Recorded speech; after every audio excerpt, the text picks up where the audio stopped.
Sorry, I didn't introduce myself. My name is Khalid.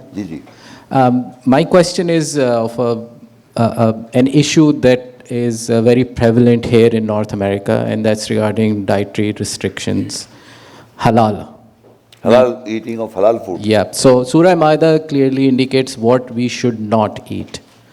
But then following that, there is a issue that a lot of difference of opinion if the meat, the animal is killed by hand, zabiha, is the only way we can eat meat, or we use machine cut, or it should not be cut in, done by a Muslim. There are three ways people describe this, that you can eat anything except these four things that are described in Surah Maida, or the animal should be killed by hand, or it's permissible if it's killed by a machine, like we get imports from New Zealand or across the world. So what is your opinion on this? You are referring to a specific verse, or you are referring to what are the cattle are halal or not? No, so I'm clear so Surah Maida Ayat 3 says that, yes, you should not eat anything that has... I understand. We are talking about the animal. And the cattle. Yeah. In the cattle are this cow.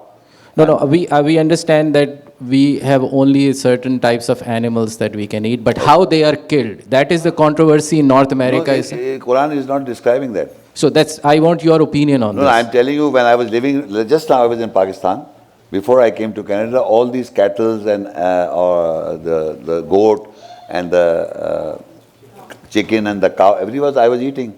But the moment I landed, it became unlawful. I don't know why. For me, it's lawful. So if I go to McDonald's and take a burger, I can eat? Yeah, of course. There's a huge problem here. I have not yet delivered a talk on that, but I know even if I do, people will not change. They will eat kosher meat of the Jews, and they will go miles and miles to bring that halal food. Yeah. Well, for me, that animal is halal. Look, I will give you like the otherwise. Like the flesh of a pig is unlawful. Right. Right? Now I take this pig to Pakistan. If I go there, I can find the pig. It is unlawful there. The flesh of the pig is unlawful there. The flesh of the pig unlawful here is constant. But the cow that I was eating was lawful there. Here it become unlawful. Because it's not killed by a Muslim. And No. What about the pig? The pig was unlawful. The flesh of the pig is unlawful here and unlawful there. Yeah. So why you make it lawful? The other cattle lawful in Pakistan and lawful in Saudi Arabia, and here is unlawful.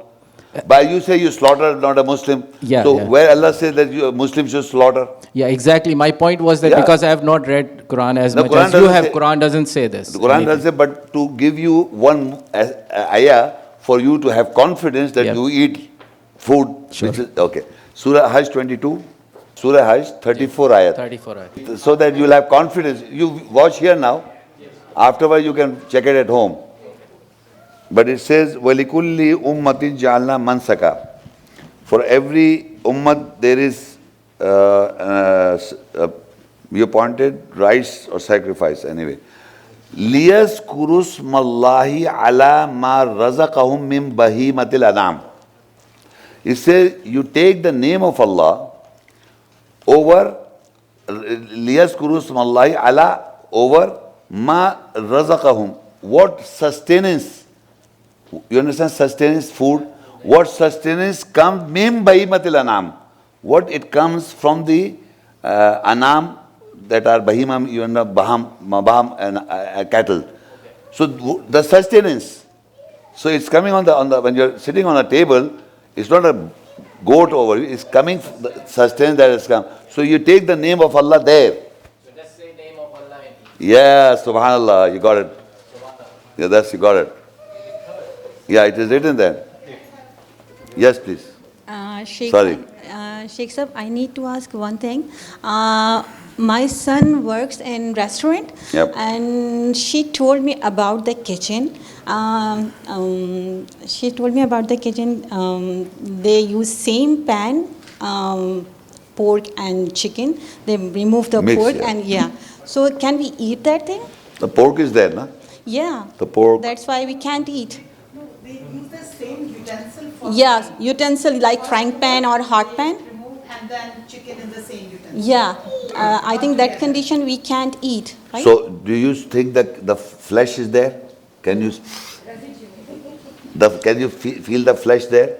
So Allah said, do not eat the flesh of the pork. Pork is not, you should not be an enemy to the pig. Only the flesh is not allowed to eat. So agar they're using the utensil, they must have cleaned it and then do something. Even if the pork, you can't, there's no flesh there. Or it is. I'm not sure. No, yeah, I'm not. It will be much, the more dangerous to eat is if the name is taken on the food in our community, if somebody's name is taken. Huh? Ghaus Pak, Hazrat Ali, Imam Hussain Hassan, on this and that. That is wrong. That is more wrong than a little pork was, the utensil was gone and the good food was taken again, made for it. You are thinking in those terms. But what about this where Allah is straightly forbidding that other than the name of Allah is taken on the food, you should not eat. That is more dangerous than this little utensil business.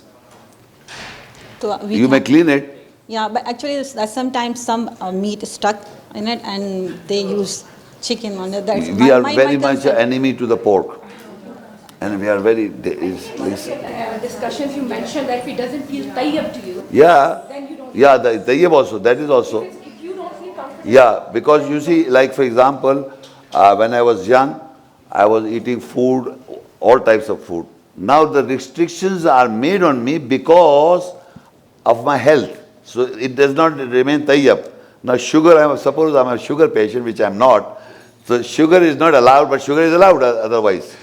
So what I'm saying, it depends upon the condition in which you are, that you eat tayyib food. For so many things that is good for you, but not good for me.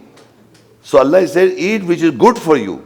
Meaning you must have a proper good diet that helps you not to get fat, not to get sugar, and not to be bad. So you should eat with good health. So eating tayyib food is basically meaning that what is good for your health. Everyone is different. It is not necessary that everybody eat the same food. So that is what Allah says, kulu minat tayyibat, eat which is good for you. You see, the problem is the Quran says the intoxicants are those intoxicants which your mind is befogged. That is prohibited. All of them, right? Even drugs. Yeah, drugs, narcotics. But even if suppose, like for example, I'm an unstable person, I'm a psychiatric patient, so that drug will stable me. But if a stable person, if I take the drug, it will unstable me. So in that, Allah says there is benefit in it. In the benefit in it, in the drugs also. So for the drugs beneficial, you can take for benefit, medicine, and not addicted or not get mind befogged. If you're not getting, then you can drink if it's benefiting your health. So most of the, there are drugs which are good for health. So in that context, if a doctor prescribes you for your health, then you can have it.